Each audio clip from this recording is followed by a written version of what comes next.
الله الرحمن الرحيم. الحمد لله الحمد لله الذي أرسل رسوله بالهدى ودين الحق ليظهره على الدين كله ولو كره المشركون. والصلاة والسلام على أشرف المرسلين سيدنا ومولانا محمد إمام المتقين وقائد الدعاة والمجاهدين وعلى آله وأصحابه ومن دعا بدعوته إلى يوم الدين. Bab yang terakhir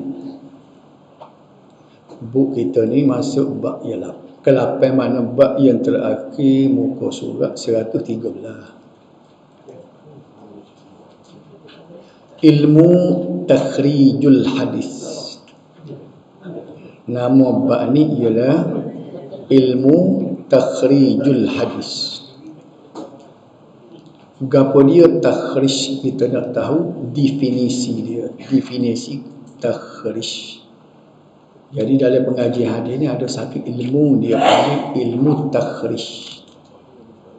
Kalau kita kecek dengan orang mengaji hadis, ustaz-ustaz mengaji hadis apa ataupun pelajar-pelajar mengaji hadis tu, tentulah dia reti gapo takhrij. Jadi kita pun bila kita reti takhrij, kita boleh saing dengan dia dah. Kita sebut takhrij, dia faham, kita pun faham. Apa dia? Nombor 1.1 ni, perkataan takhrij tu berasal dari kata dasar dia kharaja.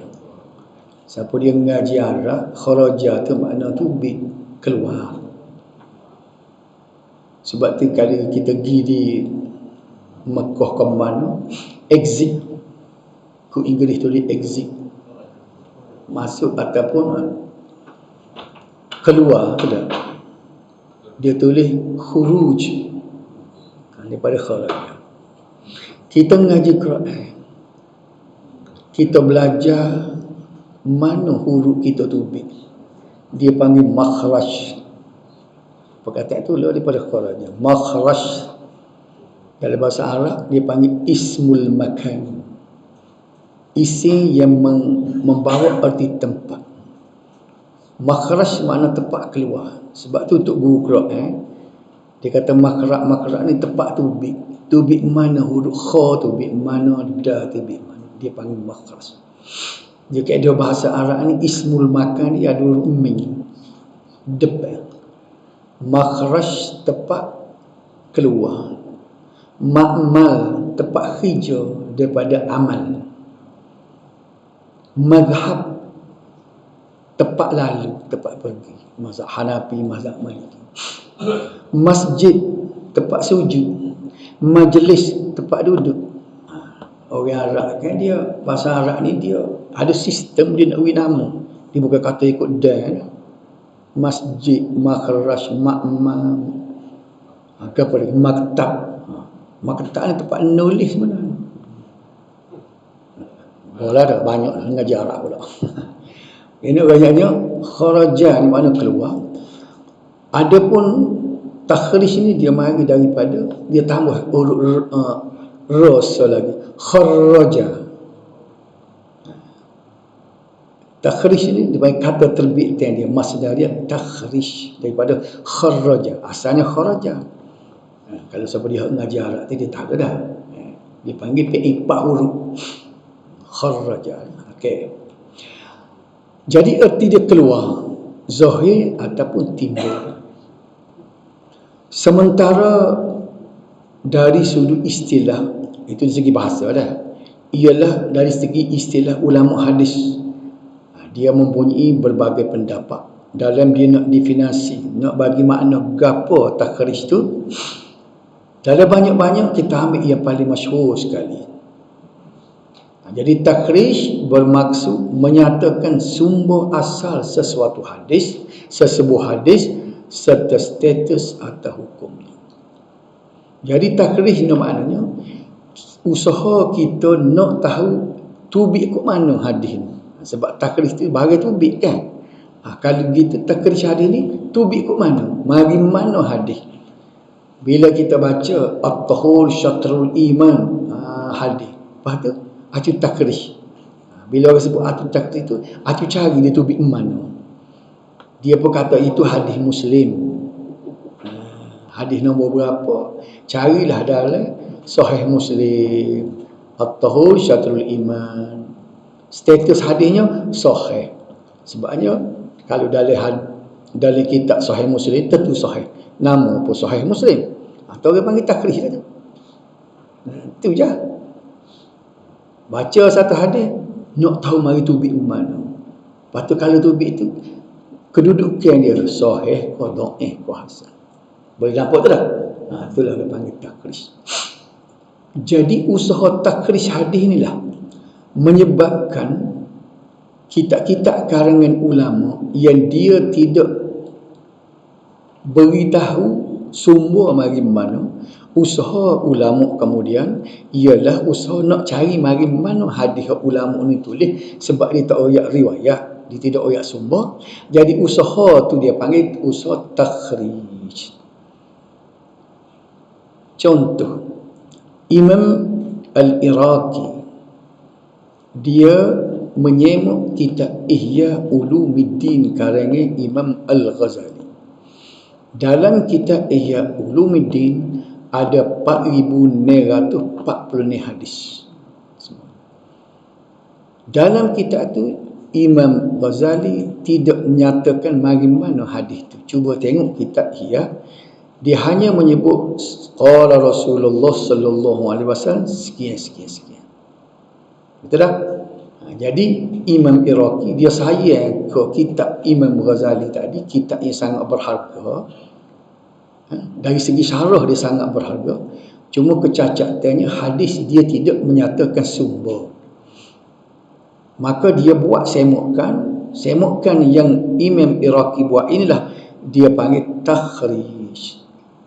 Kalau kita beli kitab yang telah ditahqiq, yang telah disemak oleh Imam Iraqi, dia ada nota kaki bawah, dia riwayat hadis ni riwayat siapa.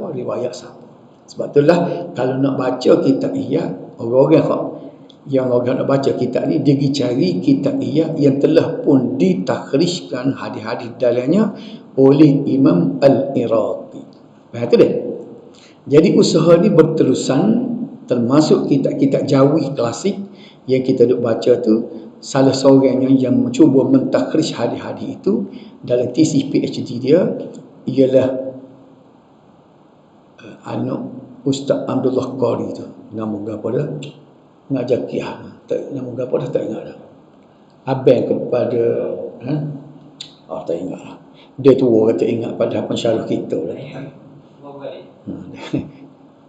Okay, biarlah jemaah kita ingat, tak ada pasal duduk cari tak jumpa. Dia telah takhrij hadis dalam kitab Jauharul Mawhub. Kitab Jauharul Mawhub ni dibaca di madrasah-madrasah. Karangannya keluarga pengurusi kita, Tok Wei Ali Kutan. Ya, okey.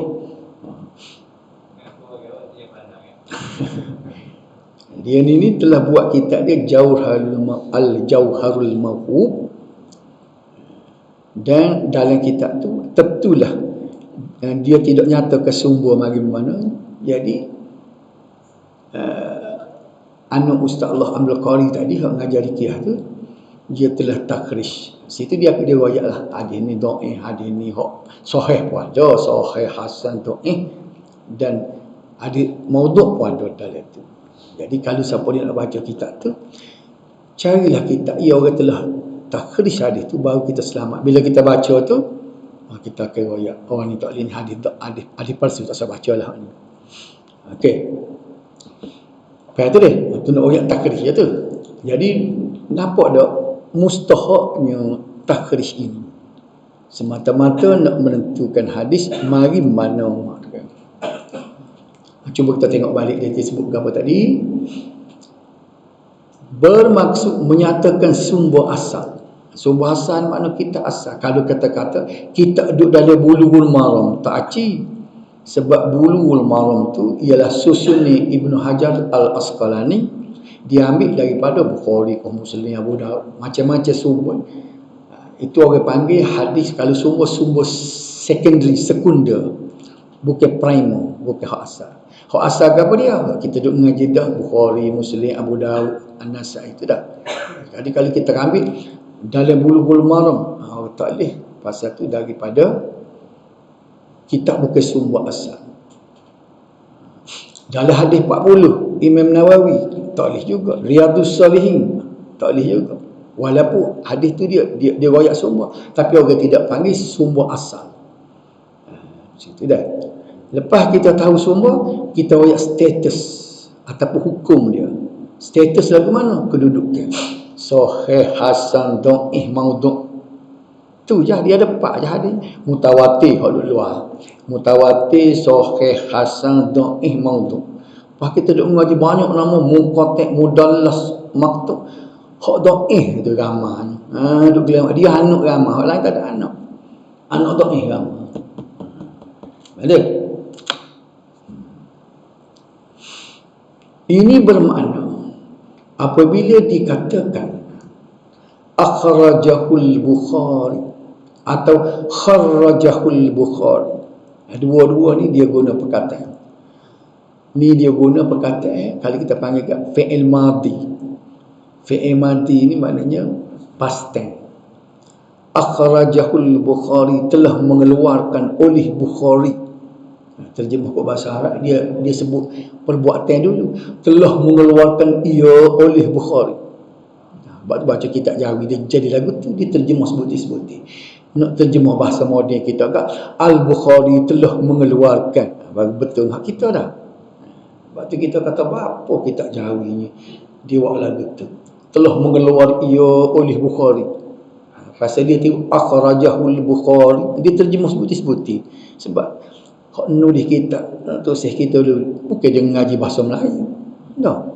Syekh Daud Tani ngaji kan? Tak ngaji, dia tak masuk kelas BN dah. Dia terjemah sebuti-sebuti. Akhrajah ni gapo budak-budak mengeluarkan. Dia pun mengeluarkan ia oleh Bukhari. Ataupun dia kata kharrajahul Bukhari. Okay. Kalau segi kata terbit ni, kalau akhrajah ni panggil ikhraj. Kalau kharrajah takhrij. Jadi dua-dua ni ikhraj ataupun takhrij, kedua-duanya boleh digunakan. Sama ada menggunakan verb ataupun fi'il dia akhraja ataupun kharraja. Kata terbit dia ni berbeza. Kharraja jadi takhrij, akhraja jadi ikhraj. Ngaji Arab belaka sini tak? Okey, bila disebut kharrajahul Bukhari, kalau baca dalam kitab dia kata hadis ni akhrajahul Bukhari ataupun kharrajahul Bukhari, apa makna? Bermaksudnya hadis tersebut dikeluarkan. Dikeluar ni maknanya diriwayatkan oleh Al-Bukhari dalam kitabnya secara bersanad dan hukum hadis tersebut adalah sahih. Habis selesai adalah cerita. Betul tak? Okey. Misalnya katalah hadis kalimatan khafifatan 'alal lisan thaqilatan fil mizan habibatan ila rahman subhanallah wa bihamdihi subhanallahil azim rawahul ataupun akhrajahul Bukhari. Ini sebuah hadis tadi dikeluarkan oleh Bukhari sesat. Hadis ni sahih dalam sahih Al-Bukhari. Ulama hadis tidak membezakan antara dua perkataan takhrij. Takhrij ini mari daripada perkataan kharraja dan ikhraj mari daripada akhrajahu. Dua-dua boleh pakai, tapi yang popularnya takhrij dengan membawa maksud yang sama. Apa dia maksud dia? Iaitu menisbahkan, menyandarkan hadis kepada kitab tertentu atau menyatakan sumber dan hukum sesebuah hadis. Itulah benda dia. Keupayaan untuk takhrij itu terletak kepada dia mengaji sejauh mana. Kalau orang mengaji tu dia boleh cari pucuk hadis dia, semok-semok, maka dia kata hadis ni walaupun dalam kitab ni tidak riwayat, aku cari jumpa. Lagu mana mu boleh jumpa, aku buat takhrij, dia kata. Boleh tak? Okay. Kalau buat kita perhati boleh buat juga. Kita ngaji dah kan ilmu ada tu boleh tu takhrij. Tak. kita mengaji pengajian sanad, kita mengaji buat nama-nama kita hadis. Nak cari rijal di lagu mana, nak cari al-jarh wa ta'dil. Enggak. Lapah-lapah hadis. Jadi kalau kita menguasai sungguh hal ni, kita boleh takrij. Okey. Namun perkataan kharrajahu amat jarang sekali digunakan berbanding dengan akhrajahu. 1.2 bedak balik. Berdasarkan takrif tersebut, takhrij mesti mengandungi dua unsur atau dua syarat. Bila nak suruh sempurna, kalau orang tu kata aku dah takhrij dah, kita tengok gapo syarat dia. Pertama, menyatakan sumber asal hadis. Sumber asal tu hamba sebut dah tadi, Bukhari, Muslim, Abu Daud. Taksir dalam Riyadhus Salihin, dalam Bulughul Maram, dalam Ihya Ulumuddin. Itu bukan sumber hadis. Sumber hadis ialah kita hadis, kita duk mengaji dah. Nama-nama kita hadis. Okey. Lepas tahu sumber, nak tahu status dia. Pasal apa? Kalau kita kata dalam Sahih Al-Bukhari tak payah riwayat status, Sahih Muslim tak payah riwayat status. Tapi kalau kita kata hadis riwayat daripada Sunan At-Tirmizi, cuba dah sumber.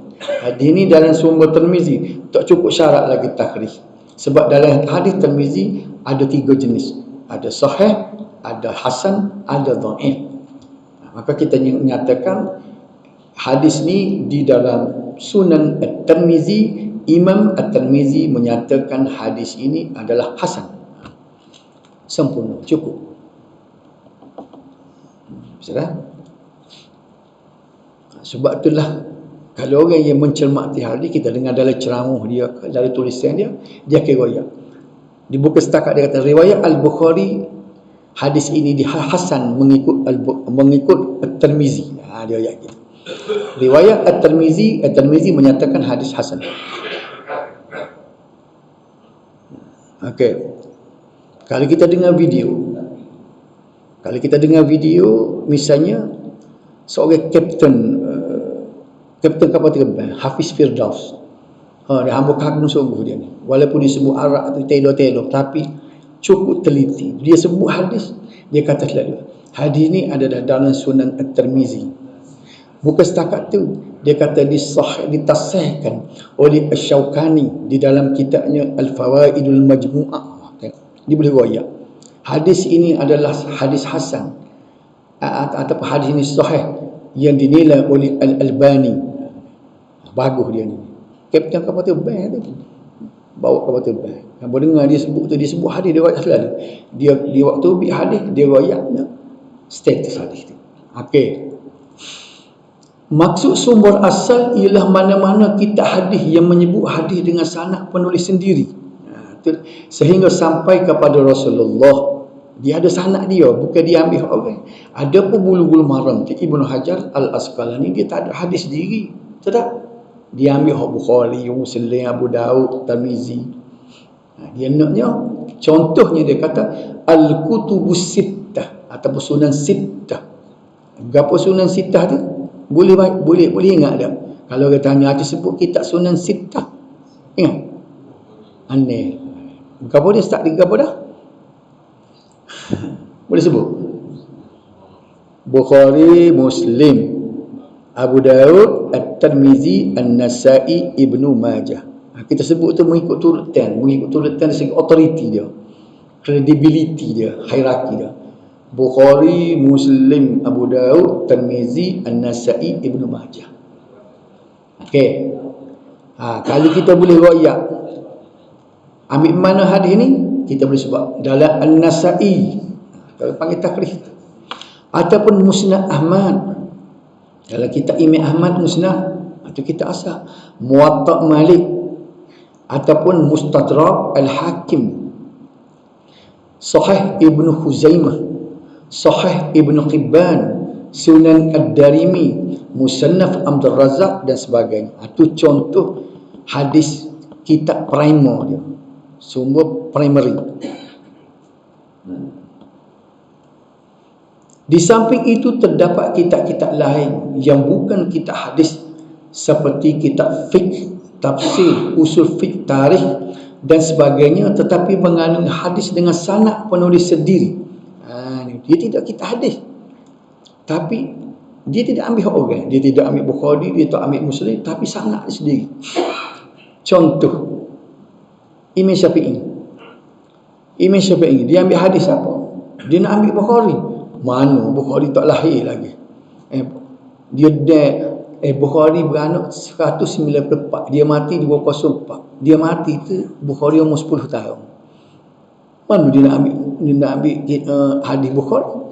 Melainkan hadis dia sendiri. Sebab tu kalau kita baca kitab Al-Um ataupun Al-Risalah Imam Syafi'i, hadis dia riwayat, aku mendengar daripada Nafi' guruku. Guru kata dia ambil pada orang ni sampai kepada Rasulullah. Dia ada sanad sendiri.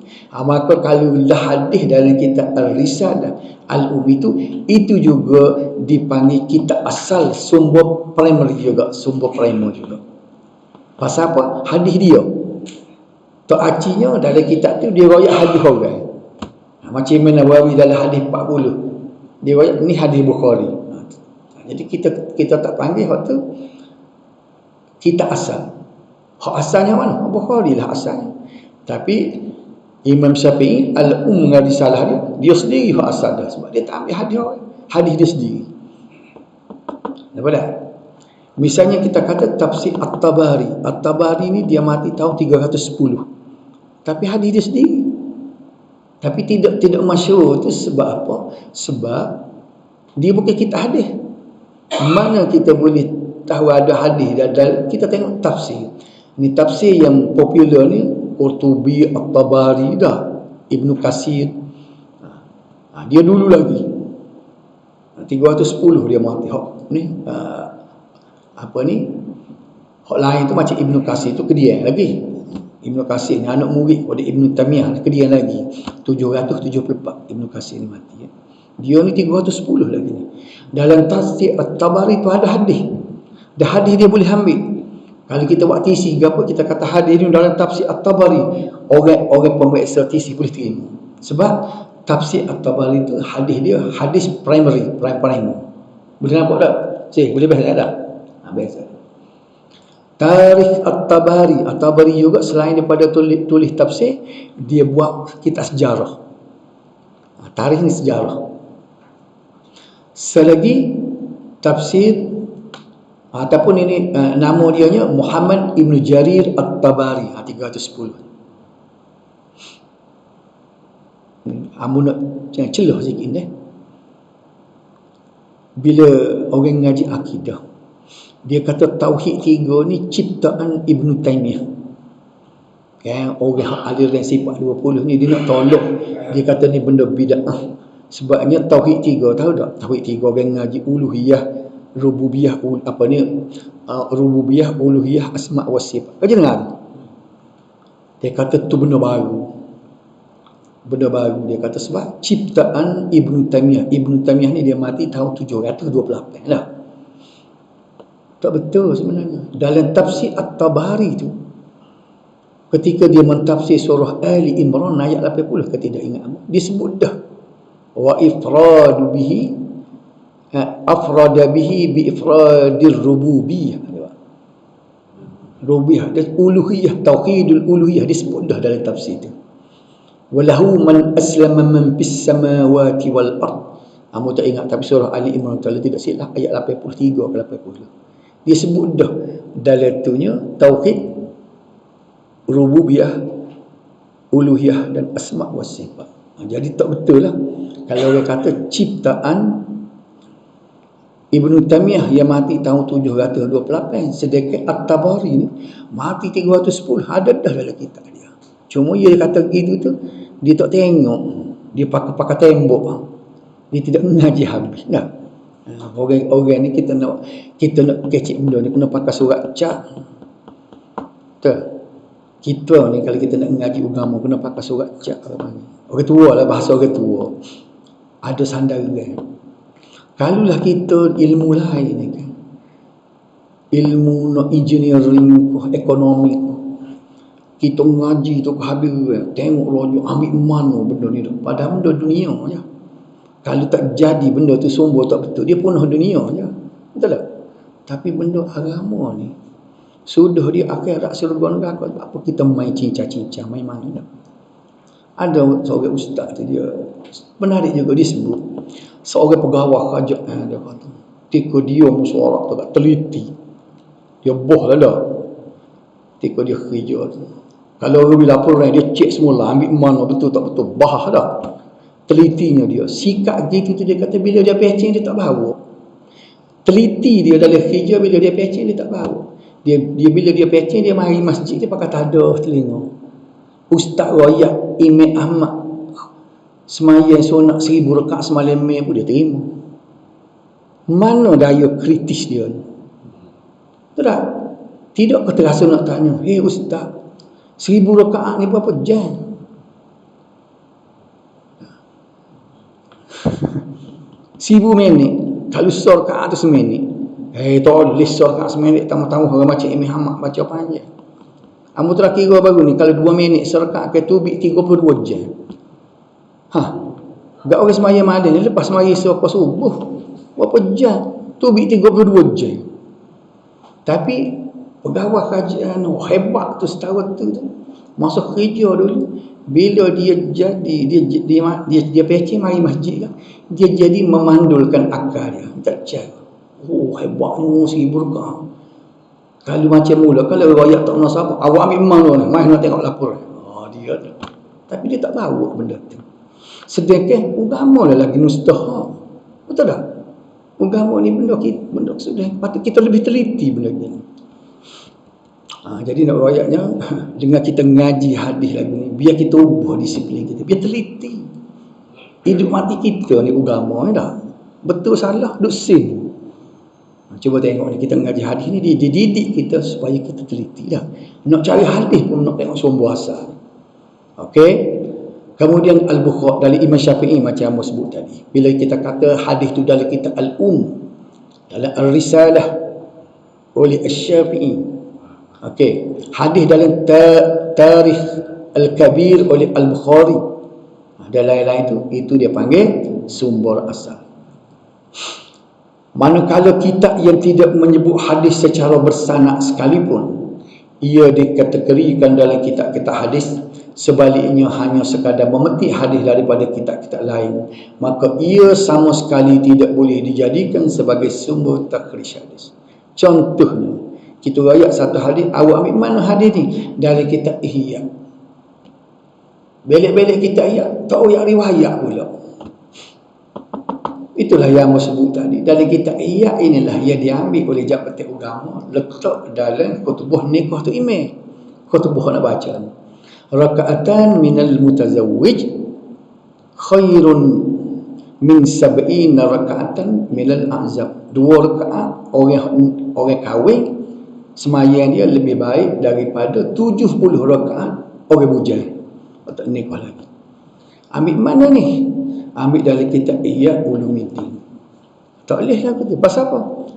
Bila kita takhrij hadis tu, tengok dalam kitab Imam Sayyuti hadis tu. Dalam Al-La'ali'ul Masnu'ah, Imam Sayyuti kata hadis palsu. Apa dah? Lepas tu dah. Tengok dalam kitab Imam Syaukani Al-Fawaidul Majmu'ah, dia kata hadis tu palsu. Ibnu Jauzi dan Al-Mawdu'ah pun dia kata palsu. Okey. Al-Albani dalam Silsilatul Hadis Dhaifah pun hadis tu palsu. Lagu mana? Jawab dia hadis tu palsu. Sebab apa dia jadi ada hadis tu dalam kutubah ni? Pasal orang je buat tu dia tidak rujuk kepada kitab hadis asal. Dia ambil dari kitab hadis yang memetik hadis tu dengan tidak riwayat. Dalam apa? Dalam ijab. Tokan dia kata kitab Ibn Ghazali ni hadis palsu. Dia pakai buah tokan. Tak boleh buat tokan. Betul tak? Ingat dah dulu. Cumanya Sayyidina Abu Bakar, apabila seorang nenek kan kita dulu mari tanya, boleh saka ke aku cucu aku mati? Dia kata aku tak lagi dengar hadis Nabi. Dan tiba-tiba mari Syu'bah Al-Mughirah bin Syu'bah, nama seorang sahabat ni, kata ada Rasul Amirul Mukminin, aku dengar Rasulullah sabda sekian-sekian. Abu Bakar kan, sebab Al-Mughirah ni sahabat ni kan, patutnya oh lagu tu dah pakar dia dah betul mu kata lagu tu. Siapa boleh jadi saksi? Marilah Muhammad ibnu Maslamah, dia kata betul, aku dengar juga. Baru Abu Bakar terima hadis tu. Nampak tak telitinya dia ni? Kita pakar takkan dalam kitab Ihya ni ada hadis palsu. Buah takkan tak boleh pakar. Saya kita nyata benda tu betul-betul hadis itu sahih atau hadis hasan, baru boleh pakar. Nampak tak? Sahabat ajar kita dah teliti dalam agama. Para agama tak boleh main-main. Okey. Sudah dia. Sebab dia kata tidak boleh sama sekali sekadar memetik hadis daripada kitab-kitab lain, maka ia sama sekali tidak boleh dijadikan sebagai sumber takhrij hadis. Tak boleh. Sebagai contoh kitab Matan Al-Arba'in dan Riyadhus Salihin oleh An-Nawawi. Tapi ni sedangkan kitab ni Imam Nawawi ni ahli hadis, dia riwayat dalam Riyadhus Salihin, ini Bukhari, ini Muslim, Abu Daud. Tapi tak boleh. Tapi kualiti dianya bernilai bermutu tinggi berbanding kitab Ihya. Kitab Ihya tak riwayat. Ihya Ulumuddin oleh Al-Ghazali, Bulughul Maram oleh Ibn Hajar Al-Asqalani, kita duk ngaji hari satu sini. Al-Jami'us Saghir oleh As-Suyuti dan lain-lain. Itu tidak boleh dikatakan kita takhrij hadis. Saya ambil hadis ni dari Riyadhus Salihin, orang tak panggil takhrij. Nak ke apa dia?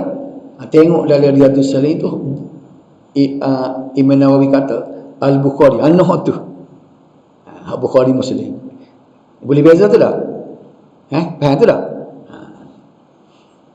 Kau tak faham, ada nak tanya sini? Kita kata gini, hadis ini terdapat dalam Riyadhus Salihin, tapi dikeluarkan daripada oleh Al-Bukhari. Takhrij dah tu. Cumanya orang panggil tambah nilai lah. Cukup dia mengatakan hadis ini ialah dalam Sahih Al-Bukhari, cukup. Kita tambah dalam Riyadhus Salihin, tak apa, tambah nilai dah tu. Nak mengesahkan lagi. Tapi hak sebenarnya hak rawi markah ni, kalau orang periksa kan skema markah kan, dia raih tempat Al-Bukhari, dia tak raih tempat Riyadhus Salihin. Betul tak?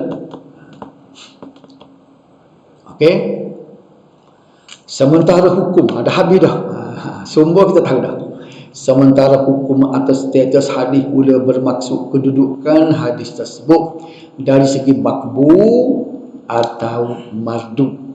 Kita ingat dah hadis tu pecah dua lepas pada mutawatir tu tolak tepi dah. Tu tak payah saya mula.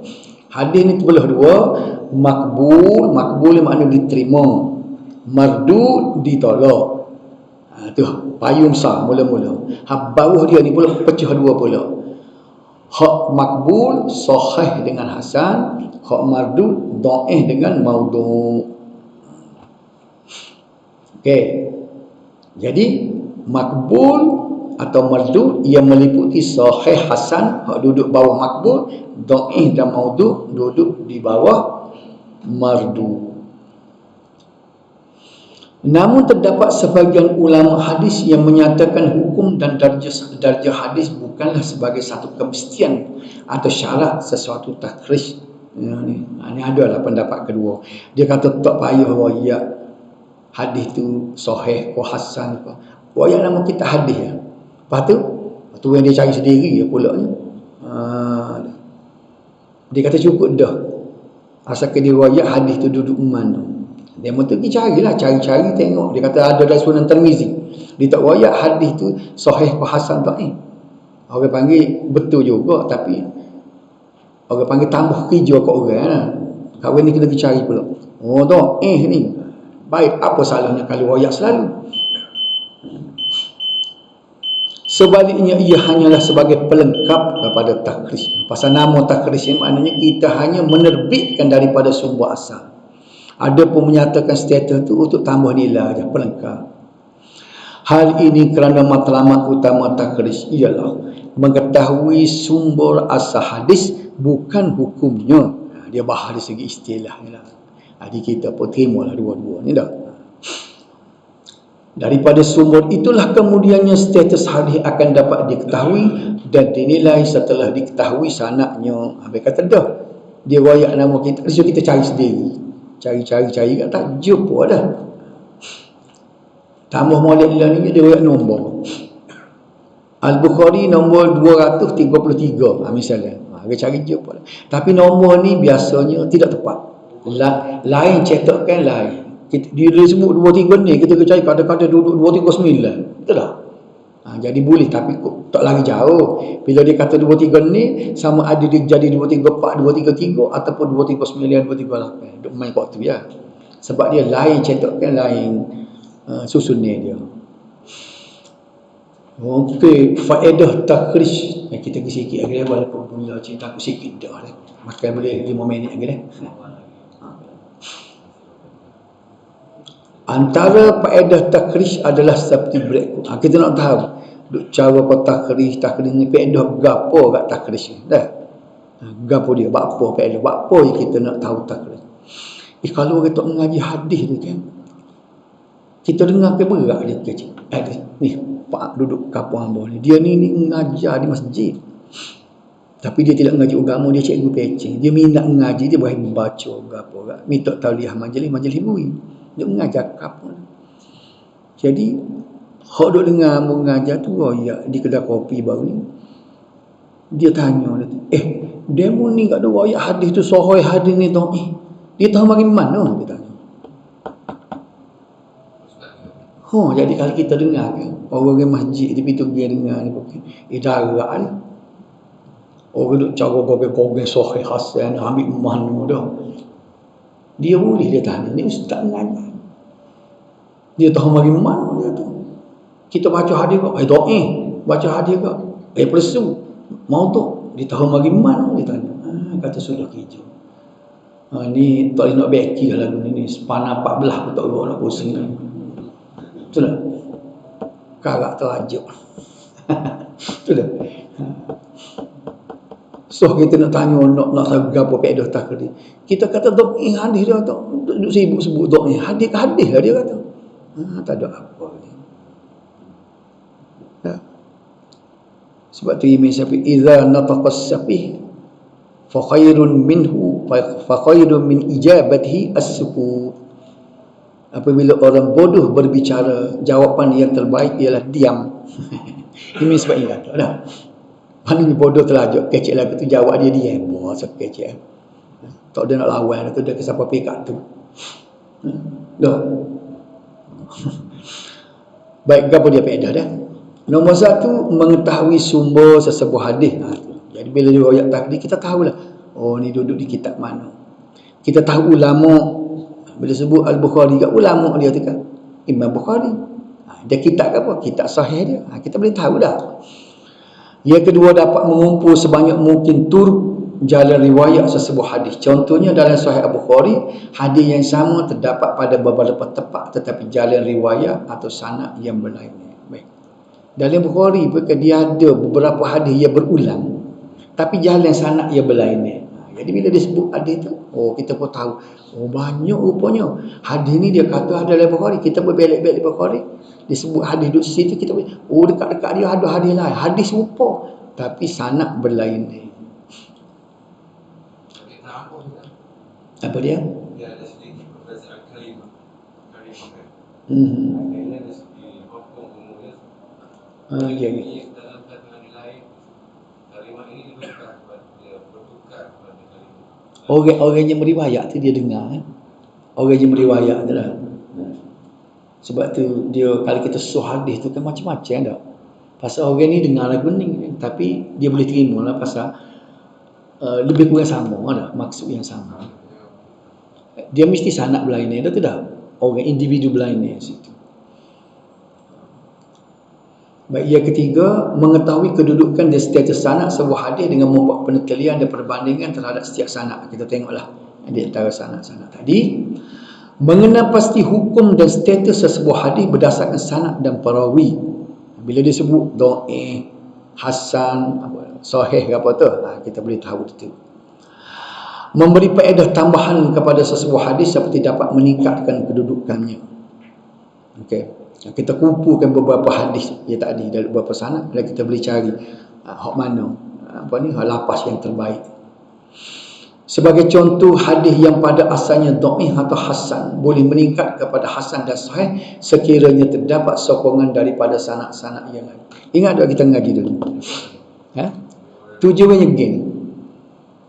Kita tengok satu hadis dia kata ada dalam hadis Tirmizi, dia kata. Dia sebut begini, Tirmizi pun ada, Nasa'i pun ada, Ibnu Majah pun ada dah. Kita pun cek dalam Tirmizi, hadis ni dhaif. Tengok dalam Abu Daud, dhaif juga. Tapi kita banding dua ni orang lain-lain dah. Sanad tu lagu lain. Tengok dalam Ibnu Majah, hadis ni dhaif juga, tapi sanad lain. Baik, kita mengaji dah.